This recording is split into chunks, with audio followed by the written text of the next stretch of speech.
Welcome to my free series of leadership and ritual facilitation videos.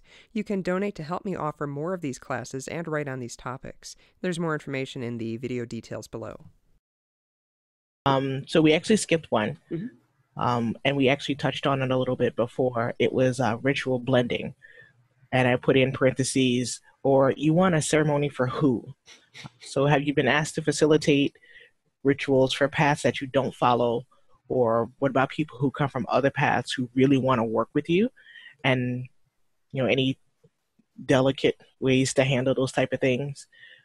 Like if, let's say someone says, no, Sean, we really want you to lead the chanting in this, let's say ADF ritual, where it's very specific that you have to come in at this point, at this time, and face this direction. And yeah. Yeah, so yeah, that's a fantastic question, and I have run into that.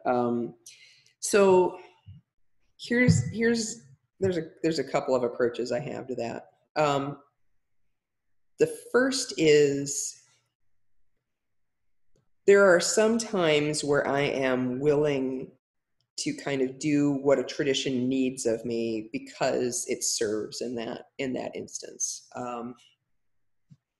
I will say that I used to be more willing to do this than I am now, and part of the reason is actually the chanting thing you bring up. So I'll go back to the chanting in a second. But so like when I'm asked to facilitate a piece of a ritual where they do the turning, the directions for the elements, I've found ways that I can kind of negotiate and still make the invocation or invitation, still do it in a little bit of my style, but still following their style. And there are places where that can work. And I work hard now. I work really hard to make sure that what I'm going to do is going to flow, so I will talk to the facilitator quite a bit ahead of time, and make sure that what I'm going to do is going to work for them, because I'm going to try and weave in as much of my own participatory and ecstatic stuff as I can, but some rituals just don't hold that well for structure. They're just not structured that way, so it would look really awkward for me to do something totally different in this piece. So these days I'm less likely to take a ritual role like that, where I'm not able to do what I do well in ritual, because it just doesn't turn out well. And I don't want to put anybody on the spot by bringing it up the specifics, but there's a number of times where I've taken, basically where I've agreed, like I'm thinking of one. I was asked to help support a ritual that was very heavily scripted, and in this case, I was able to negotiate a few pieces of it. I cannot remember scripts. I can't remember. I can't. I'm horrible at memorizing lines. That is not my gift. Extemporaneous speaking, got it. Memorizing scripts, not so much. And so this was it was a pretty substantial script, and they wanted my support with this. And specifically, they wanted me to do some chanting work, but the entire ritual was everybody was going to sit and watch. And then at the end, they wanted really energetic chanting. It's like, well, that's not really sculpted well to lead to that. That being said, the pieces that they wanted me to do in the ritual, they were kind of long and poetic, like a reading of the names or poetic piece of liturgy. And so I said, "Can I sing this?" And they said, "Oh, yeah, sure." So what I did in one case is I sang it in kind of a cantillation style, is what I call it, and it's and I wish I had a really great example here if I had a poem, but it's, well, like I'll do one really quickly. There's one that I often use for trance work, and I'll sing like a line of it. But it's basically where you're singing on like one or two, a couple of notes, maybe three notes. It's very simple and it's drony. And so in one of the rituals, I sang it. In another one of the rituals, I had the whole group holding a tone. So they were just doing kind of a rolling ohm, and that was a harmonic that I played off of. And so when I say cantillation, what I mean is greater than the death of flesh is the death of hope, the death of dream. Or, you might hear in a church, God have mercy. That's also cantillation style. Yeah, so it's actual chanting, like, from the medieval times. Okay. Right. And so, I mean, if you've got a really poetic piece of liturgy, you can sing that. It's like, here's another example of Kerr Cullen invited me to, which was it was lovely of him to invite me to do this, but his ritual style is very different from mine. And he invited me to take some significant ritual roles at a ritual he did at Convocation. And I'm not really, like I said, I'm not really used to doing scripted. And he had these big, long, kind of liturgical chunks, is what I call them. And one was people saying, "I am," and it was warrior related words. It was a warrior ritual, and it was, "I am unbendable, unbreakable," and it was just this long list of words. And so usually he has everybody just speak them to, like, where I would speak it and they would speak it. So I said, "Can I have them sing it?" He said, "Yeah, absolutely." So instead of, speaking it, where I say unbreakable, unbreakable, it's unbreakable, unbreakable. And so we sang it as a call and response, and that really, really worked. He has a whole other section of that ritual where I was supposed to read the Song of Amergin, which is one of the oldest pieces of literature in the Western world. And so I sang that. I had the group holding a tone, and I sang that. So those are pieces, as far as scripted ritual goes, that that I've managed to work in with other traditions where the script is important.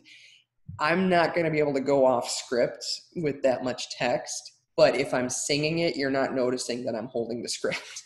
So, that's how I've negotiated that.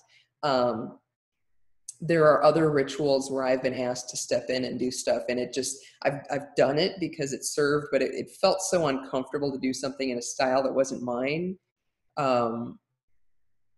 That I've been more selective about what rituals I agree to support, because what people like about my rituals, the rituals I facilitate, are that they're ecstatic, they're engaging. And if I'm just going to go do something that I don't really agree with the facilitation style and I can't support it, I kind of stopped doing those, because it doesn't feel like I'm serving in those instances. So getting back to the chanting, when have I been asked to support a chant in rituals that weren't my tradition?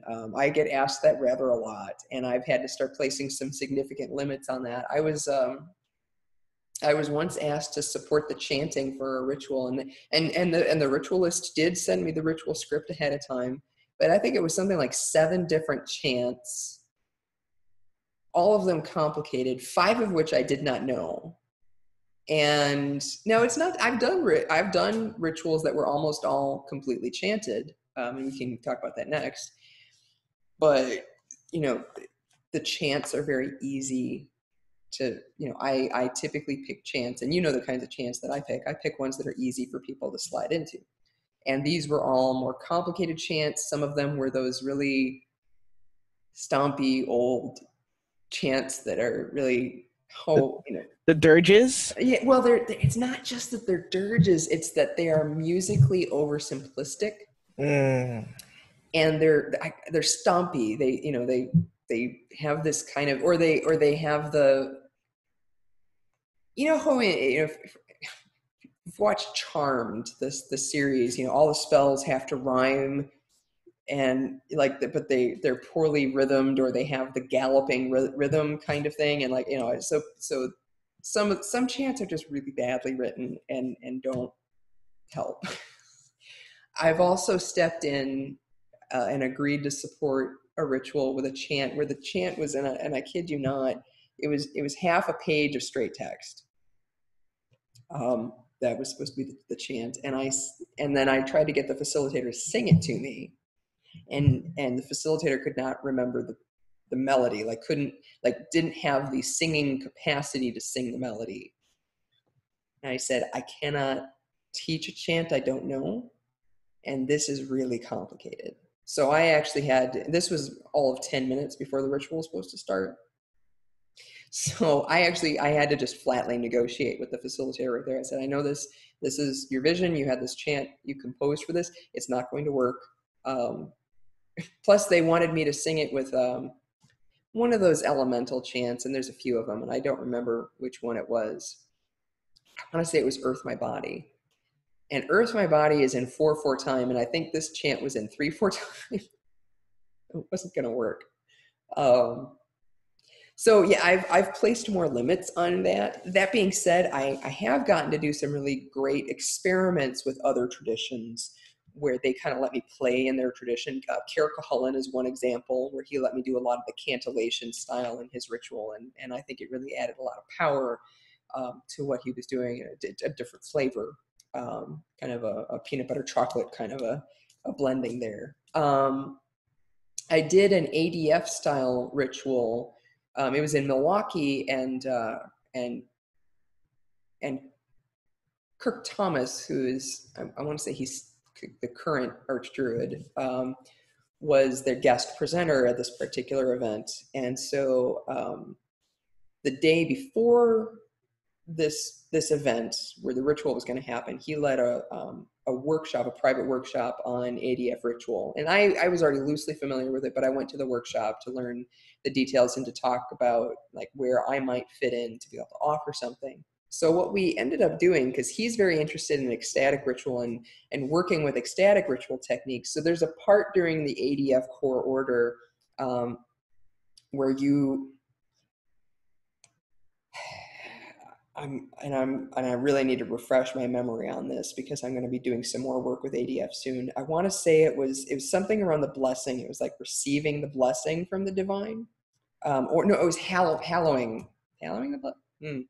I'll find out what we were doing. But if you're in ADF and you're watching this, you probably know better than I do what part of ritual that was.